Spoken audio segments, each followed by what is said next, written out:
Hello, welcome to another episode. Today we are going to be doing a live reaction to a video that I saw was recommended to me. It's from someone named Alexander Avila. It didn't make sense why I couldn't have a Bakugan for Christmas over a Barbie, or why every curve That's in a my body choice made of me the wanna parent, crawl and out. not the parent not paying a close enough attention to the things you're interested in. Right. That has nothing to do with you being a boy or a girl.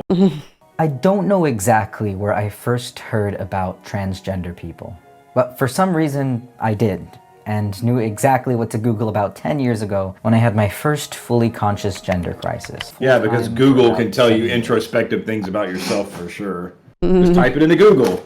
They'll tell you exactly what's wrong with you. You know, a collated search engine can reach into your deepest inner thoughts and determine who you are. Yep, and it'll tell you exactly how to fix it too. All funded by Bill and Melinda Gates. Never mind the fact that if I try to say, I think I'm not transgender, I'd probably get the same link that this person did. And it would say, you might be transgender. It's all manipulated. I'm what we in the biz call a transgender man. For a long time, What I biz? was a transgender The child. human butchery business? My How old are past you? They started when they were 12. She just said decades. But at the same time, she said being a girl was just fine. So which is it? Maybe you're just being melodramatic and trying to soak up views. If you're in your 20s, early 20s, then that means that decades ago you were 2 or 3. And you knew at that point that you were actually a boy, but you just said that girlhood was fine? Come on. A problem. Now You are a problem. I'm coming out to you all, not because Get it? He's that in the past is closet no chat. longer a future where Like, my how can you life say it's a is civil becoming- rights issue when you're sitting here in front of 400,000 people telling everybody with no repercussions whatsoever? Seems like you got plenty of civil rights to me, and my civil rights being violated if I try to publicly call out how much of a f***ing fraud this is. Like, then I get my civil rights violated. Usually, YouTube coming out videos involve some teary-eyed millennial going through the usual beats of their identity. Oh, okay, so because you're a Still Zoomer, me. you can now invalidate all millennials that might feel the same way that you do. Okay, I get it, yep, okay. I've been comfortable with my twinkish being for years. Oh my, okay, next. I've been comfortable with my twinkish being. I thought that was like a bad thing. Many of you support trans people and trans children because you're good, empathetic people. No true Scotsman fallacy. Yes, excuse me, sir. This is a no true Scotsman fallacy. You can't say someone is a good No, person it's because... ma'am. Might be confused about why others Oh, I see. So we're just confused, you see, brother. I'm confused by you, yes, but I'm not confused overall. I'm Got it. confused why you About think allowing 400,000 trans- people need to fuel your narcissistic propensities, And I want to make the world suck less for trans kids. but you want to make the world suck more for everybody else. Giving benefit of the doubt, let's say that this person is a quote unquote successful trans story. That means they are still actual trans people are what, only 0.2%?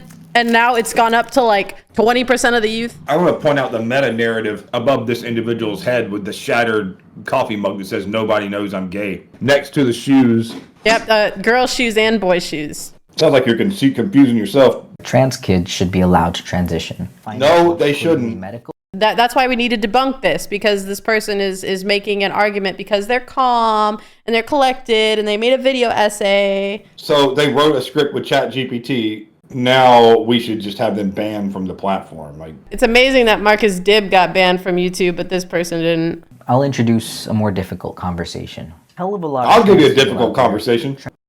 Transition is medically necessary. No, it's Science, not. sex. Not all trans people experience the extreme distress of gender dysphoria, but a heck Then of a they're lot. not gender dysphoric. So how are they transgender? If transgenderism means that you have to have gender dysphoria. If Right. you don't experience the stress of gender dysphoria, but you call yourself transgender anyway, then what are you? Because You're a liar. Furthermore, if gender is a social construct, then the mental illness is a social mental illness. Right. Because the idea of gender, if it's a social thing, then what you're actually feeling is a social pressure that you can't deal with. It has nothing to do with who you are intrinsically. Because you can't sit there and say that gender is a social construct and say that you are intrinsically not aligned with a gender. Because, like, that's just saying that you aren't aligned with society. I mean, this goes back to the conversation of like, is it a mental illness or isn't it? Because if it's an illness, then it should be treated like an illness. And so then, you know, why are people demanding rights treated in that way? And if it's not a mental illness, then that means that, like, what's with the special treatment? Well, it goes back to the same thing. If it's gender is a social construct, then how can an element of gender be a mental illness anyway? If you're going to claim that you have gender dysphoria, which is some form of mental illness, then what you're saying is that society is causing you to have a mental illness, which means that the change should happen in society. The change should not happen within you because you don't have a mental illness. You just feel like you don't fit in. I think what's pretty dangerous and is getting swept under the rug here that you touched on for a moment there is that they said that not every trans person experiences extreme gender dysphoria. So that's really leaving like the floodgates open to anyone who might feel dysphoric at any point. Like the whole rapid onset dysphoria thing. That means that it can come at any moment and it can go at any moment. Why would it be logical to undergo lifelong medical decisions for something that like isn't extreme, first of all, and also could be one way at one moment and one way another moment? Because the idea is to convince the youth to make impulsive medical decisions that enslave them to the pharmaceuticals for the rest of their lives. Every child that they convince is transgender and in need of medical transition, it generates $1.3 million to pharma. Puberty blockers, which are completely reversible.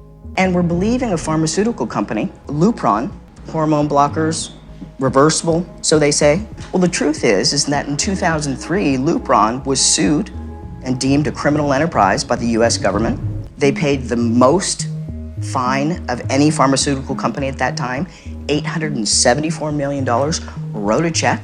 They discovered after 2 years, this 14-year-old girl has osteoporosis. How many studies do they have, long-term studies, on hormone blockers with children? None. One of the drugs used is Lupron, right? Which has actually been used to chemically castrate sex offenders.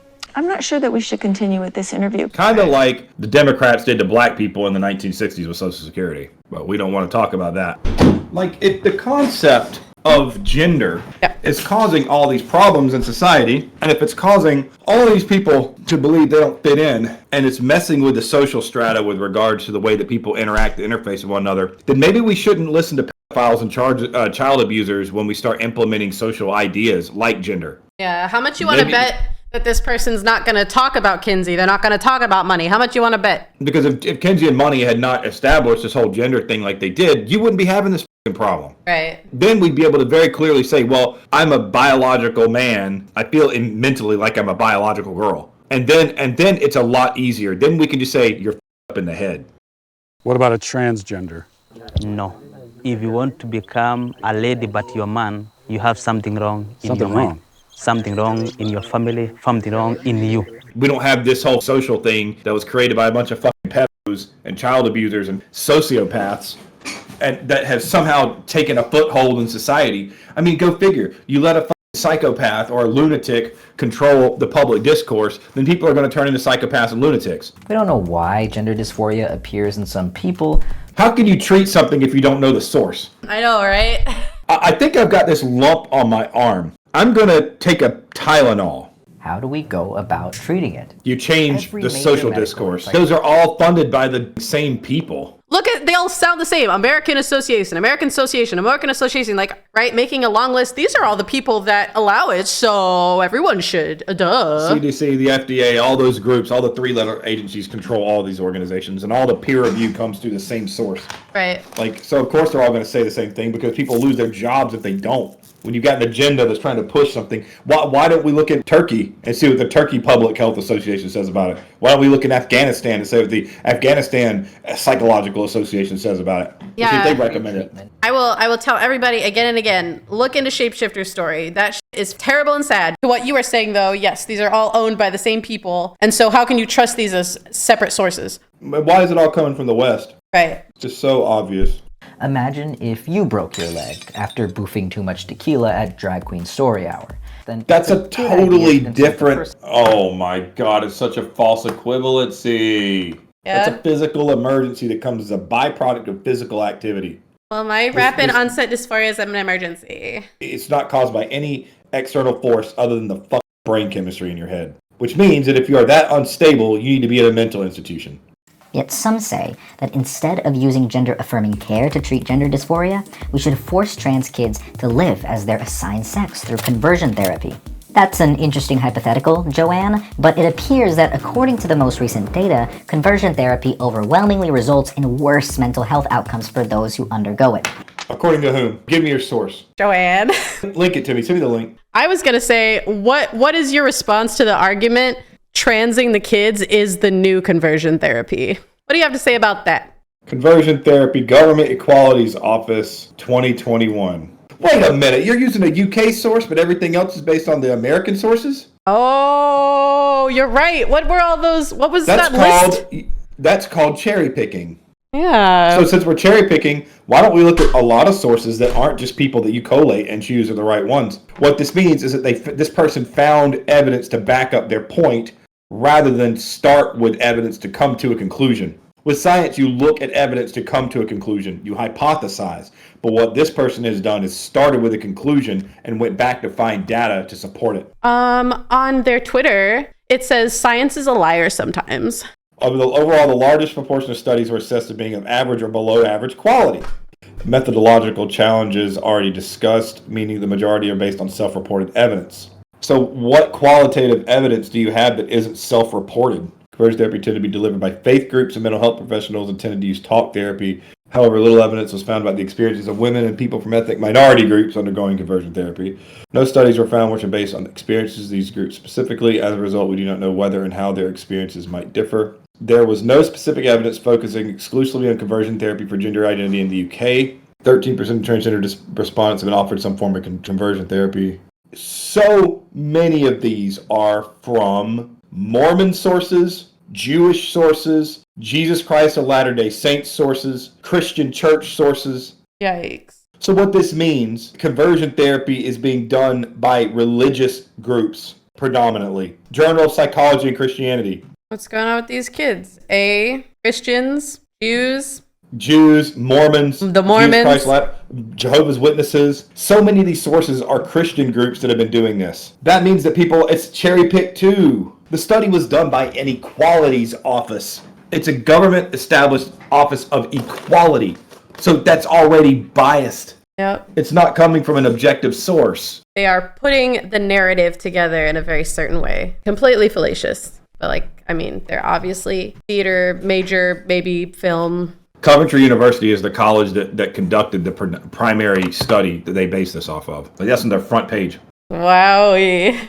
See how it's complicated. So at best case scenario, this is an article that came from sources that already were looking to find justifications for putting social issues to the forefront. So they had a motive to do that. Worst case scenario, this is outright cherry-picked and manipulated. So it's either an agenda to put things in the limelight, or it's an agenda to manipulate statistics and data, pulling from Christian sources that are already forceful in their views, or Jewish groups, like Orthodoxy. They cast people out if you don't align with their viewpoints. Yeah, it's whack, and that's why we need to talk about it. Like this study, this whole assessment of evidence is it's so short. It doesn't even. It just says there's no robust evidence that conversion therapy can achieve its stated therapeutic aim of changing sexual orientation or gender identity. But see, that even shows that they're talking about sexual orientation or gender identity. They're grouping them together. Right. So and that even was that for cherry picks the data. And that was for homosexuals. That wasn't even specifically for trans people. Right. So that means they're basing their assessments off of some indeterminate amount of blend of gays and trans people. And they don't even tell you what that data is unless I guess you have to dig really deep into all of it to see. Where is this funding? As a result, a number of studies have suggested that practitioners of conversion therapy can conflate sexual orientation and gender identity in practice. Wait, isn't that what you're doing in this whole assessment? There's no robust evidence that conversion therapy can change sexual orientation and gender identity, that conversion therapy is frequently associated with harm. So what you're saying is that your evidence is based on self-reporting, so you're relying on the anecdotes of people who are mentally unstable. Yep. So you're saying that you're going to talk to mentally unstable people and let them tell you what their mental state is like, and you're going to trust that to be reliable data, and you're going to come to conclusions based off of mental instability. How do they come to the conclusion that conversion therapy for transgenderism is harmful? Where I don't see that. Where's this at? So only 13% of all the people that were mentioned about this even tried to go through the therapy. So it's only 1 in 10 people. How many of these people were actually diagnosed with gender dysphoria when they did it? Because then the numbers get real small. We're talking about outliers of outliers here. Yeah, how can you sit here and say that someone, like, it's not about sexual orientation at the same time, though, if you're going to sit there and try to argue that, well, if you're a trans woman and you like women, you're gay. Right. Like, you can't have it both ways. Well, that's why there's biological and there's social. It's passable in society. People are trying to make it about them instead of society. It's good content. I mean, it's not good content, but we're here to debunk it. We're debunking it. That's the content. Then why are you basing all of the proofs that there should be treatment for it off of American sources if the thing that says that there's no evidence that conversion therapy works is in the UK? Like, how do you justify that? Like, are you saying that because if they both think the same thing, you should say that? But, I want to see it. We have trans kids with gender dysphoria, and forcing them to live as their assigned gender doesn't seem to work. Assigned gender? I thought the gender was a social construct that you get to choose. So, all right, let me get this straight. The idea that they're going at here is that you are assigned a gender at birth. Okay, and so if you decide that the gender you're assigned does not match who you aren't really that gender. Well, then that leads to the question of how the do you think they come to the conclusion of what your gender is when they assign it to you? Right. You know how? Your genitals. And your chromosomes. Yes, which means that your DNA. Gender and sex are interchangeable. Or else you wouldn't be able to make the decision to assign a gender based on biological and physiological traits in the first place. Makes sense. Make sure to like this video. Thanks for being here. If we allowed kids to change their names, cut their hair, and wear the clothes they want? And what happens if we allow some adolescents who express the desire for medical transition to at least have the resources to begin the path? Wait, what? How is it the same thing as just cutting your hair? Like injection or like taking something, like taking a pill, like that's not the same as cutting your hair. I'm not pulling that out of any dark, sweaty cavity. It's just what the research tells us. I'm not cherry picking, but I am cherry picking. For those who started hormones in adolescence, It's almost like I called it already. Were less likely to experience major mental health disorders and had fewer problems with substance abuse than those who started hormones in adulthood. Oh, so substance abuse is how we're determining mental stability now. That's your criteria? Yep. That's your criteria. So if someone doesn't get drunk as much as a kid, that means that they are more aligned with their proper gender. Is that what about the whole correlation does not equal causation fallacy? How do these people have platforms? Well, what was the 99% of? What was it again? Of no more thoughts of suicide. Duh. By what? Regret rate. Over what period of time? What's your standard deviation of the amount of time that has to pass before it's not a success rate anymore? Because we know for a fact that more than 1% of people go back and do reversion, they undo it. We know that more than 1% of people do that. This is completely disingenuous, cherry-picked. It doesn't show the full story. I'm not even a statistics guy, and I just from poker, I know this is a horrible way of analyzing. Like, there's got to be a certain amount of time that you assign to this. You say, okay, they feel happy. Well, everyone's going to feel happy right after they do it because they're going to feel like they got a solution. But, like, what's the long run here? What are we talking about? What's going on 5 years from now? Like, this is not enough data to make say that it's a 99% success rate. Is this kid's, like, epic cope? I don't understand. 99% of heroin users feel great when they take that first shot of it. Another study followed 55 trans kids who started puberty blockers at around 13, started hormones at around... FBI! Just kidding, it is the FBI. And their psychological well-being improved with gender... Mean age 20.7 years. Basically, not really the average, the mean age of all the people that are being observed in this is 20. So they haven't even developed emotionally yet, and they're already having this stuff done, and they're trying to make decisions based off of undeveloped brains that are being fed chemical, like hormonal imbalancing treatments in their bodies. Yeah, it's actually really sad. Being transgender is not easy. I don't know why anyone would choose to do it. Like, that's like the bottom line, right? Like, it's a problem in your head, and it's how you live your life with it. To make it anyone else's life, to involve anyone else in that, proves it's false. Well, first of all, transition is not easy. I don't know who would willingly choose transition if it wasn't absolutely necessary for my mental health. Called this shit too. How do you know it wasn't absolutely necessary? Yeah. Prove it. Were you going to kill yourself if you didn't? Because that is the argument, right? Being trans is not easy. Like, no shit, Sherlock. That's why it's a fucking problem. Why does it? Yeah, 4 out of 5 dentists. Like, why is 20% of kids all choosing the hard path? And why aren't adults doing this at the same rate that kids are? That's what I want to know. Why aren't these 60, 70-year-olds doing transitions? I feel like this is just narcissism to the nth degree. Get it? Narcissism starts with N. Okay.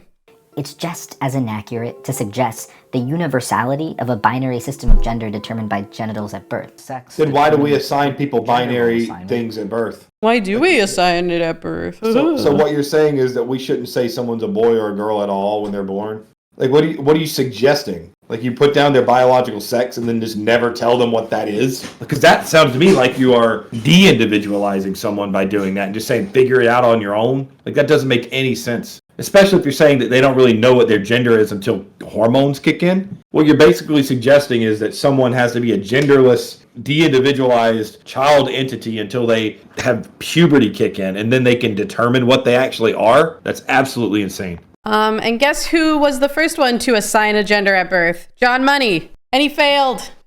You're trying to say that all these other doctors are assigning genders at birth? The one who did was John Money, the father of this ideology, who was a pedophile, who was a child abuser. Yeah, how is it not child abuse to not let a child be identified? How is it healthy to a child to not help them identify themselves at a young age? How's that healthy? Somebody please tell me how the inaction of helping a kid understand what it means to be a boy or girl at a young age, how is that helpful? Especially like if the problem is they get confused by all these other gender things that they learn about later. This is either a massive cope or like you to the parents. I don't know. Psyop. Or it's a psyop. But I do know it's bull. For some people, gender non-conforming identity is an experimental phase in their life that they eventually abandoned. It's not impossible.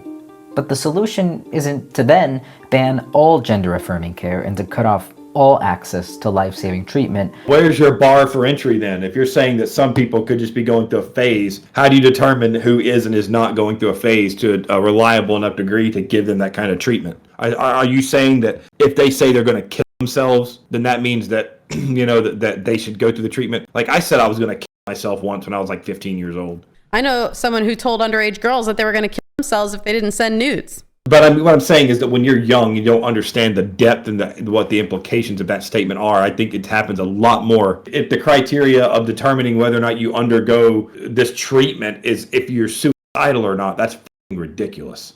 All young people deserve access to the resources that will help them sort through their identities and find the treatment best for them. How does it sort through their identities when it literally bungles up the hormone production that would help them know what their identities are? If you're saying that they need access in the case that they're feeling dysphoria and that these medications that are going to permanently alter their chemistry, their brain chemistry, are the solution, how are you not just mixing their brains up even more? Because according to your own logic, you're saying that, well, it could just be a fad. So if it's just a fad, but everyone should have access to this stuff, when it's not a fad anymore and they've taken this medication, if they were wrong and they were part of this fad, they permanently f*** up their own sense of identity as a result of it. And this is one big anecdote too, by the way. And the only science that we've seen has been a bunch of like summaries and cherry-picked data. This is just one anecdote from one person.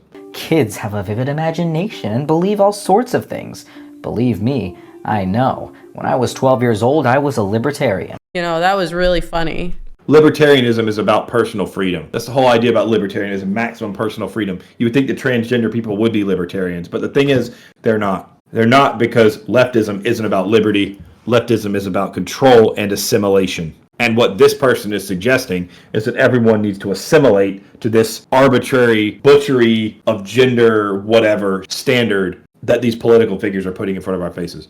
You might have heard that 65%, 80%, or even 90% of children grow out of their transgender identity by the time they are adolescents or adults. The people purporting these figures usually cite a study led by Thomas D. Steensma, which alleges an 84% desistance rate in trans kids. The problem is, studies like these usually don't differentiate between kids that display common gender nonconforming behavior from those who consistently, persistently, and insistently claim themselves to actually be another gender. Kids are going to just throw temper tantrums and like say, I am what I am. Yeah, there are just like boys that want to play with dolls. Like the problem here is that we're not seeing what's the numbers on that study showing how many of these kids were the ones that were just boys that plays with dolls and how many of them were persistent with it. Because if we're talking about true gender dysphoria, we're talking about 0.2% of the population or whatever that number is, right? So if all the rest of people are just playing with dolls as a fad or whatever, but society is insisting that those types types of traits mean that they might actually be the other gender,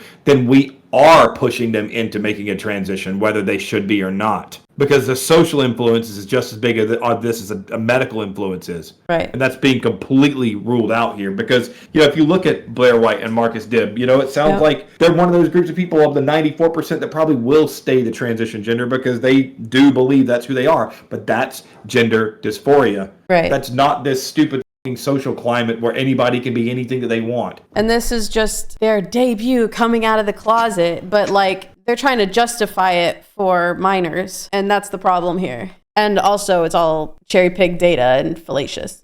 The study counts 45.3% of children who didn't show up for follow-up meetings as desisters, which is an obvious flaw because we don't know whether or not they actually grew out of their gender nonconformity. They just stopped showing up to the study. The person but then you ignore that data. Yeah, because you obviously have to use the data of the completed study. And if the study was not completed on them. Yeah, because it's equally likely that they didn't show up because the parents said, wow, this is bullshit. Steensma stands by the study's methodology, but interestingly, he added that citing these findings as a measure of desistance is wrongheaded, because the study was never designed with that goal in mind. Providing these desistance numbers will only lead to wrong conclusions, he said. Rather, he says, the researchers wanted to see if they could find predictors of persistence. Steensma and colleagues culled one very specific indicator of future persistence. When asked when they were children, are you a boy or a girl, those who answered the opposite of their birth sex were found more likely to have retained their gender identity in adolescence. The desisters, on the other hand, tended to merely wish they were the opposite sex. What? Okay. For example, if I had a daughter and she came to me one day and said, I'm a boy, and I said, okay, maybe we should get you some gender therapy. And then my daughter was like, oh, I was just kidding, I'm not a boy. We wouldn't go back to the clinic. Therefore, that's a desister. But maybe that's because parents take their kids to these gender clinics and half of them realize that it's bullshit and they don't bring them back. Right. Why don't we talk about that as a possibility? Who is John Brooks? Thomas Steensma is a gender clinician and researcher at the Center of Expertise on Gender Dysphoria in Amsterdam. So Steensma has shown through his studies that a substantial majority, ranging between 65 and 94% of transgender kids who report transgender traits as children cease to identify as transgender. So this John Brooks, I'm looking at this John Brooks article right now. So what they're trying to say is that this data is wrong because so many of the kids that were done in the study were actually proto-gay boys whose parents were upset because they were wearing dresses, and they got brought into the clinics because they were making decisions that didn't fit gender norms. I see.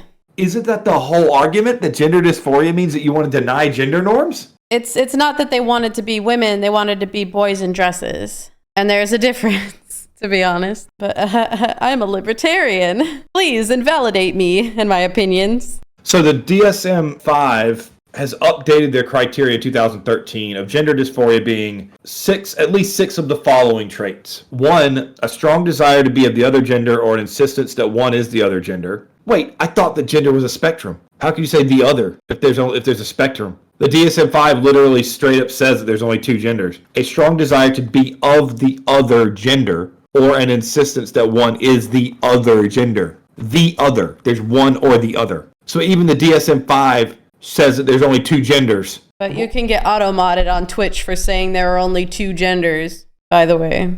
If this article that this person in this video is sourcing is basing their assessment off of DSM-5 data that shows that there's only two genders, then how is this whole thing even an argument? Because they're not the assigned gender at birth. It's the stress wrong. Of detransitioning comes from microaggressions and a lack of acceptance. If we offer social support and opportunities for children, we don't have evidence that detransition is damaging. I suffer from microaggression. They're trying to say that there's enough data in Steensma's studies that show that there is a substantial number of kids that want to detransition after they make the gender switch, but it's not justified because of how stressful it is. But the stress levels aren't particularly relevant, something to determine, whether or not you should go through the gender transition or not. So they're literally just saying, well, if you have to detransition, that's not a big deal. Sounds like grooming. But what's the rush? Why can't they just wait until they're 18? Going through the wrong puberty leaves permanent effects on the body. The effects of testosterone on trans women assigned male at birth are often Oh my trans god. women spend hundreds of thousands of dollars on things like facial feminization surgery to offset the effects of male puberty. Yeah, they spend thousands of dollars on surgeries. Of tax money. I know, some of which is covered by health insurance, but detrans isn't, by the way. Well, yeah, because that's not stressful. It literally says this, the doctors think that detransitioning is not relevant because there's no real stress involved in comparison to transitioning. So don't worry about detransition potential. That's literally what this article says. It says that the data of detransitioning is not relevant because it's not particularly stressful. The stress comes from people in society showing them microaggressions. This is from the same article that this person's sourcing. Steensma is trying to point out how harmful detransition is in the process as well, but they're trying to say, well, that's not relevant because all of the stress comes from microaggressions and the environment not accepting them as trans. But it can't be because they're not accepting them as trans. It's that they're accepting them of detrans, right? It's the acceptance of detrans. So that means that the microaggressions of the environment are from other trans people. Well, look at what the second to last paragraph says. The burden is now on the culture to see transgender children as they really are. Basically, what it says, why are we asking a child to conform to something that's not them because society hasn't done its learning yet? It's time to teach society. Basically, if society guilts someone into detransitioning, it's their fault. And so the process of detransitioning isn't damaging and it isn't relevant. The damage comes from society hurting trans people. They're really trying to frame it as like lack of acceptance for trans people are the reason why there are so many detransers. Yep, that's exactly what it's saying. Yep. Oh my God! Like, look at Shapeshifter. And they're also saying that there's no harm in detransitioning. Steensma tried to say, like it says, the change back to the original gender role can be highly distressing. The cautionary language Ahrenshoff points out is based on one qualitative study co-authored by Steensma, which looked at the dilemma of two Dutch girls who transitioned when they were in elementary school and wanted to switch back.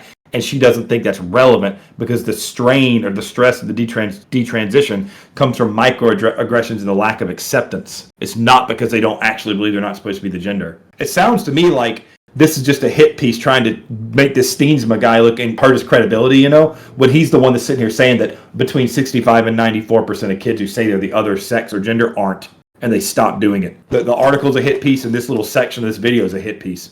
Imagine having to bind your... Ew, this is cringe. Like, what the... These are my boobies I'm squishing. Right. No one said you had to do that. No one said you should do that. I mean, they even said in the beginning, like, I don't remember where I first heard of trans... So if we're talking about 0.2% of the population who's actually gender dysphoric, that means that a small minority of those people actually kill themselves. Because if more than that number of people kill themselves, then the transgender people wouldn't even make up 0.2% of society. They'd make up less because more of them will be dead. So what this means is that we're talking about a minority of transgender people who have gender dysphoria kill themselves because they don't get treatment. And there's no way to prove they kill themselves because they aren't getting treatment. That you can't prove that. So you can't say that trans people are killing themselves because of a lack of treatment. Correlation does not equal causation. It's a fallacy. Advocating for 3-year-olds to walk into a clinic one day and have surgery the next. But I think that in an ideal world, trans kids and their supportive families should have the ability to engage in important conversations with psychologists and doctors about what treatment path would work best for the kid. I'm not saying that 3-year-olds should go in for surgery the next day. But 4-year-olds now, 4-year-olds, I mean, now we're talking. Then how old are you suggesting? I sure as hell don't have faith in the Republican Party telling kids and families what they can and cannot do. For people that believe in an ideology that's not very binary, why you always make it political? Logical consistency, axioms, things that are self-evident, they don't matter. It's 2 + 2 = 5. Like, you can't say that what's self-evident is true anymore. Like, you have to devolve into all these fallacious things and like convince yourself that they're real. And what this person is trying to do is trying to use things that are logically inconsistent to make you change your worldview to align with those logical inconsistencies. Yeah, it is Orwellian, and they're cherry picking data from different studies that aren't even in America. Like, what bothers me is like, oh, I don't think a 3-year-old should get treatment. But like, if 95% of these kids are saying that they're not, and you're denying that, what you're suggesting is that potentially all of these people that come to a doctor that want to get this like gender treatment should be getting whatever medical treatments you say that they should have, irrespective of people who have said that most of these kids are going to grow out of it. because you think that that's not valid because some people did a hit piece on someone who proved that it is. It's rough. Oh, man.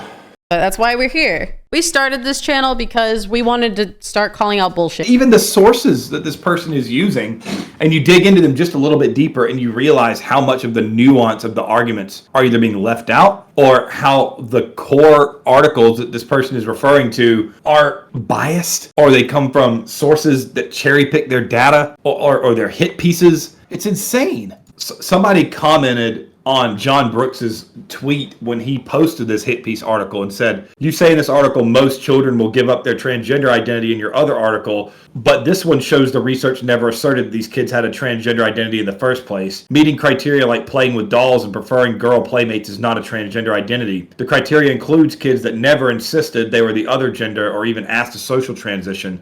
To then report the study showed that these kids gave up a transgender identity they never demonstrated is logical malpractice.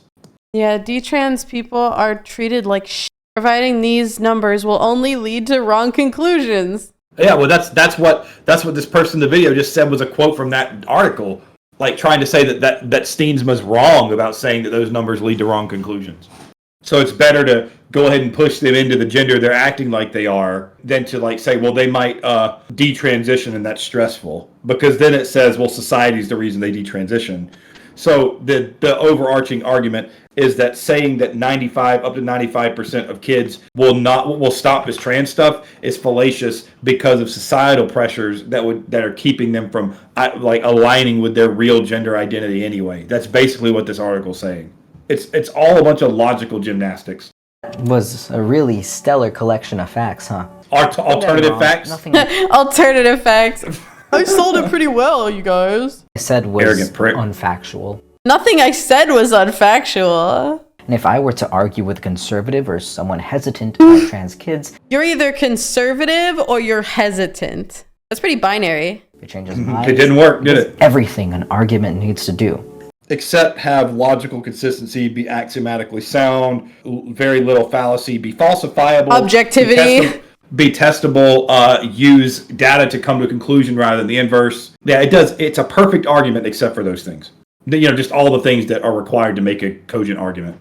If you're a conservative, the rest of this video is going to sound like SJW nonsense, so no need to keep watching, but... Oh, you wish. You hope we won't keep watching. I'm a left-leaning person. I can pronounce... Leaning. I know that the medical system was created in tandem with capitalist instrumentalization and works to... did you know that the gender study was created by child abusers? Did you know that? Yeah. You know that you think capitalism created the medical industry? That's actually the industry that's allowing all this dumb shit to proliferate that you're getting to get your treatment through. All this gender ideology came from pedophiles and abusers. Did you know that? How about that? Let's talk about that. In the book Trans Kids Being Gendered in the 21st Century, the author Tay Meadow describes how trans kids exist at this juncture that forces medical institutions to play a role in defining gender categories, in shaping the meaning of these social categories, and in using the power of the institution to move kids from one social category to another. Now, so you're literally saying empower the medical institution, fund medical institutions that will promote gender ideology to children. As trans kids submit to scientific objectification. You know who started that? John Money. John Money started the scientific objectification of kids. But we are continuing his research. Yeah, and the research was cast off aside as failed anyway. It failed. The assigned gender that they gave the intersex young boy, that whole thing failed. Yeah, he ended up killing himself. John Money was trying to obverse sex and gender, and it didn't work. And the DSM-5 doesn't even obverse sex and gender. Yep. Like, and that's the #1 psychological book in the world, journal in the world, or at least in the West. Nothing has proven that there's any obverse in sex and gender anywhere. There's been no proof of it anywhere. Here's the thing: everything you feel, everything you think, everything you do, everything you smell, taste, touch, everything you listen to, everything you analyze, everything that you do is a byproduct of brain chemistry. It's a biological, neurological aberration, and it needs to be treated as such. It does not need to be normalized because it is not normal. It is an aberration in brain chemistry, and that's where we need to focus our efforts in determining the brain chemistry differences. But then we can't do that, because if we do that, the whole narrative falls apart. Because the moment that we define a biological propensity, then it's not the spectrum of gender anymore. You can measure it and prove it if you can attach a biological relationship to these feelings. And it can be done because everything that your body does is based off brain chemistry and chemical interactions. But these people don't want it to be measurable. And this whole spectrum thing falls apart because we'll be able to identify it. But they don't want to have that conversation. A sort of a Bible for queer theory and postmodern feminism. For Butler, gender is not a being. Gender is a doing. Gender is a gerund, like running is a gerund. If you break this axiomatically down, okay, to be able to say something is, you have to be able to flip it around and it equates. 5 plus 5 equals 10. Well, 10 equals 5 plus 5, right? It's basic logical axioms. It's kind of like internalizing mannerisms, clothing preferences, and modes of speaking in ways that feel natural, in ways that make us feel like we are a coherent self that begs to be expressed. Cringe. These performative repetitions create not only that, but they create the illusion that gender has an internal core within a person, and they create the illusion that What are you talking about? What you just said is one of the most insanely idiotic things I have ever heard. At no point in your rambling, incoherent response were you even close to anything that could be considered a rational thought. Everyone in this room is now dumber for having listened to it. I award you no points, and may God have mercy on your soul. That was the most incoherent, idiotic thing I have ever heard. Oh, conservatives are going to say this is SJW. No. This is psychopathic, go back to the loony bin.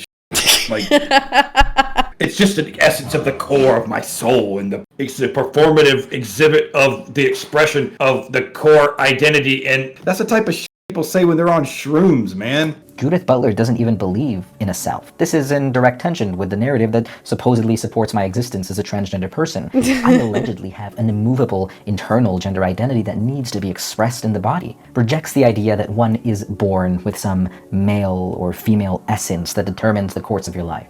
What? If you don't have a male or female essence, then you would not have the physical capability to reproduce. Because the entire dance of existence is trying to preserve your species. Like, that is the essence that makes you a living, breathing spirit of a human. I'm about to read you some Dianetics by L. Ron Hubbard. Who is L. Ron Hubbard? Scientology guy. Dianetically, the optimum individual is called the clear. One will hear much of that word as both a noun and a verb in this volume, so as well a clear can be tested for any and all psychoses, neuroses, compulsions, and repressions.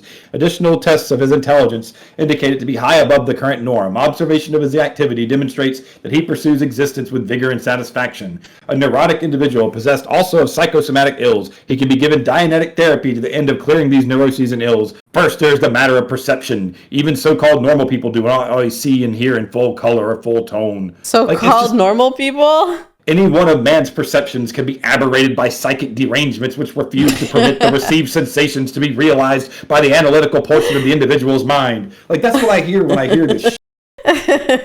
It feels as if there is a male gender somewhere in there and that I have an incessant need to live and express this gender. Born in the wrong body narrative sounds rather incoherent. It all sounds incoherent, at least you're a little bit self-aware. But this claim to feel maleness presumes that maleness is a thing to be felt. I feel maleness. Maleness. The Memphis Bass Pro Shop pyramid in Butler's gender trouble. Oh yeah, I always feel male when I go visit Bass Pro Shops. Gender ought not to be construed as a stable identity or locus of agency from which various acts follow. Rather, gender is an identity tenuously constituted in time, instituted in an exterior space through a stylized repetition of acts. The effect of gender is produced through the stylization of the body and hence must be understood as the mundane way in which bodily gestures, movements, and styles of various kinds constitute the illusion of an abiding gendered self. This formulation moves the conception of gender off the ground of a substantial model of identity to one that requires a conception of gender as a constituted social temporality. There are those persons to whom noises are quite disturbing, to whom, for instance, this insistent whine of a violin is like a brace being a bit applied to the eardrum, and those who express disinterest and boredom. And again, there are those to these differences of sonic perception have no color, and like other visual errors have been attributed to, in like manner, from person to person, smells, tactile sensations, organic perceptions, a perception of identical stimuli. One smells a turkey in the oven, one smells with indifference, one may not smell it at all, and somebody else may maintain that roasting a turkey smells like hair oil. What?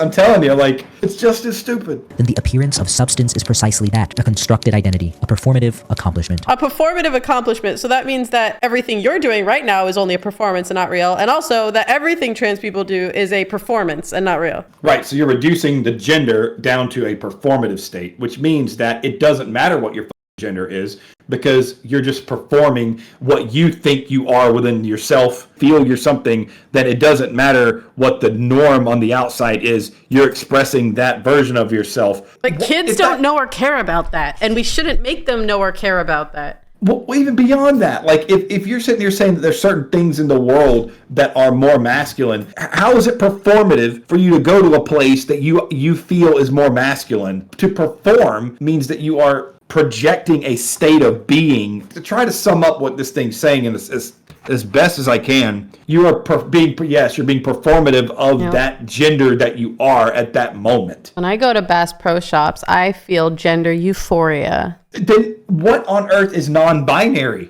And what makes you feel like a demi boy? How is it that we feel ourselves to identify with one we have not been socialized to perform? Perhaps we are born with an infinite variety of effectual beings that exist prior to language, unbounded beings that relate to other unbounded beings in ways we imperfectly label male. Yes, Dianetics. Perhaps the locus of agency doesn't lie. Yeah, like, is this person a fucking Scientologist? Scientologist. That sounds like Scientology. Scientology literally believes that before humans came to exist, we were spirits that were dumped into a volcano by an evil alien overlord that went out into the earth and attached to whatever entities.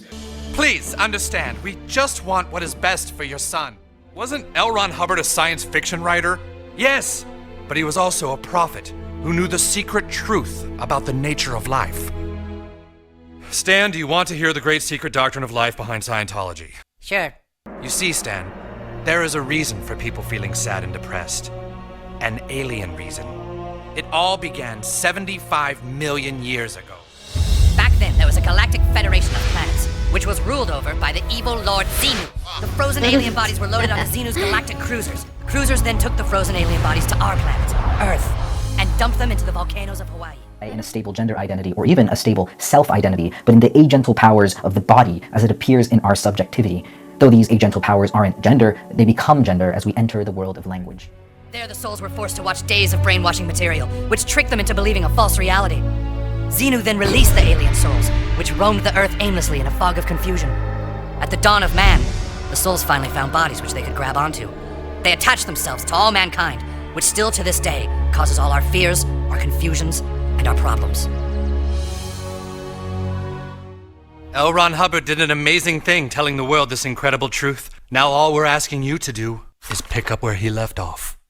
So, like, when you listen to this crap that this person's spewing, it's the same shit that sounds just like Scientology. It talks like cult speak. It's fun to cosplay as a postmodern philosopher. Funny, because you're nothing like a philosopher at all, but you're trying really hard to be. That makes sense, yeah. How very self-aware. Now, when someone like Suzanne Moore says, oh, trans people just think they're women because of a feeling they have, I think that is a moment where she doesn't understand what the existential predicament is. It stops your ability very often to eat, to breathe, to move, to live, to love, to inhabit the world, and to call upon the world to recognize you as you are. Your social and existential reality. Yeah, I know. They're loving everybody and everything that'll let them. And they're functioning enough to where they can shoot up a fucking Catholic school. Gender cannot be both a doing and a being. Gender cannot be both a social construct completely and a thing that also exists in the brain prior to social life. Many people like to validate trans identity by referencing studies that allegedly demonstrate that trans brains match the brains of cisgender people who share their identity. Some researchers like Eric Casellas criticize these studies for their simplistic view of gender and gender identity. First, people aren't born with stable brain structures to determine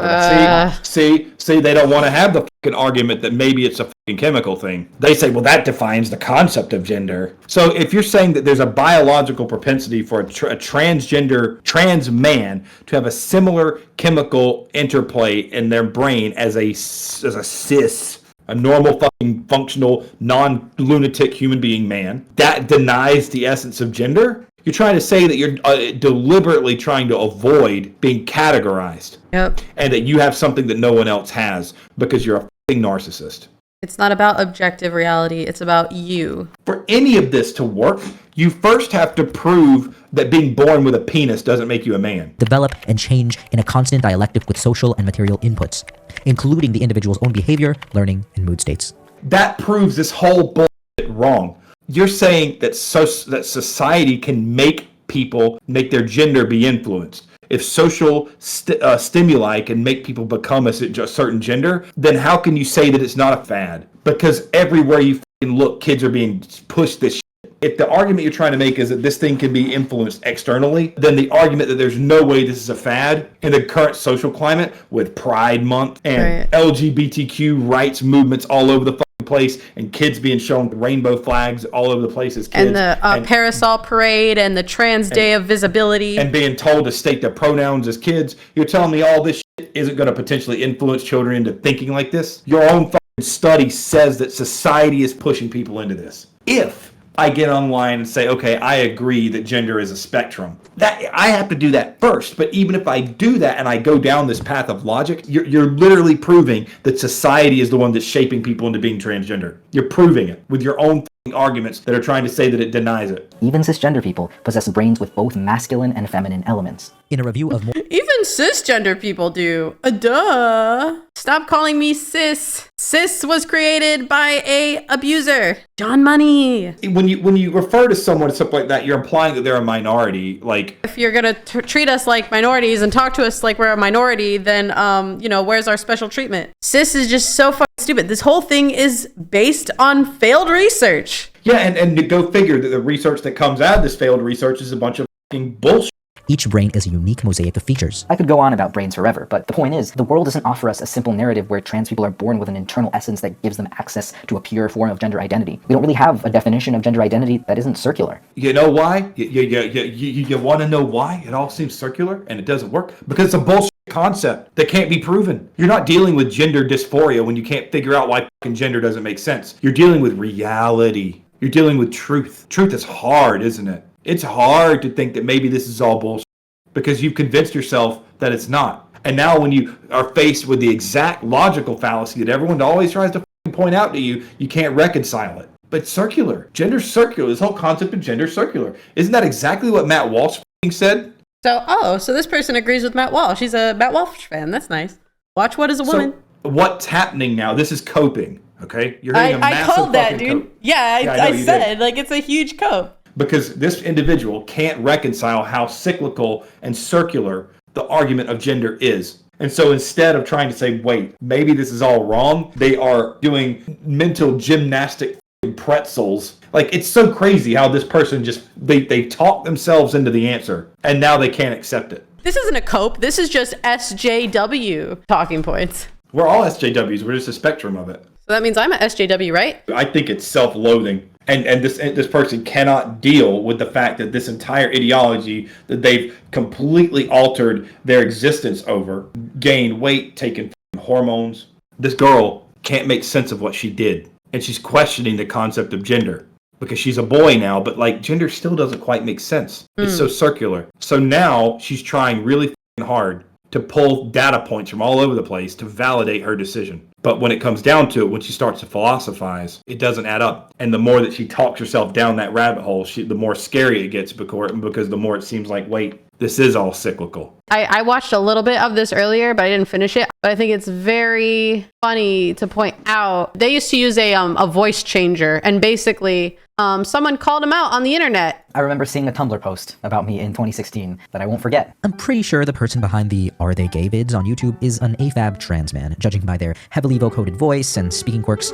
So this is a cope. That confirms it. Because the reason why they went into this mental gender breakdown is because they tried to pass as a boy online and someone figured it out. Still remember reading that as a 15-year-old. I remember the way you were such an enlightened 15-year-old. If you fast forward to the end, how she's come to this author who seems to think that gender is a performance that can be influenced by social factors and actions. The natural conclusion that you can come to is that this was probably a gay person who was talked to and influenced by someone on the internet as an external variable who convinced her that she was transgender. Or literally couldn't handle being exposed at all. Like went on the internet and couldn't handle the internet. Irrespective of that, my point is that I find it very interesting that she's using the argument that psychologists are saying that gender can be influenced societally by external factors to define a gender, when that's exactly why she decided to make the transition from doing a vocoder